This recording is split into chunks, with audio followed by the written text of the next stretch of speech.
توام سوخت چی بودی؟ لوله گاز. بیشی بچه نگی تو حیفاز، امت خر کردی باز ایجوری میپوکه لوله گاز. هیچی نگو ولش کو با یه برقصیم ما به هر ساز. وای اینترنتو چرا پری که بفروشن به همون سیم سفید. می شامل ما هم میشه برای آقزاده های جفشیشه. لابد ما هم بریم گلگو. برای ما هم دارن سیم پرو.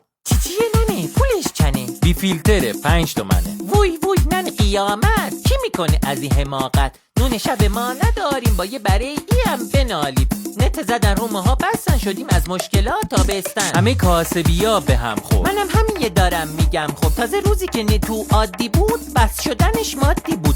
الان بیز و ننه بره دیگه چیزی نمیگم که دل پره. بازار داغ کانفیگ جیبار رسونده تدید. می مامان کانفیگ داری؟ پولشو از کجا میاری؟ کانفیگ فروش نگام کرد یواشکی صدام کرد. میدونست که نه سخستم کانفیگو داده به دستم. گذاشتمش رو گوشی نت اوم قده موشی. رفتم توی این استا دیدم شده کودتا. لطف زیاد کردی از من تو یاد کردی.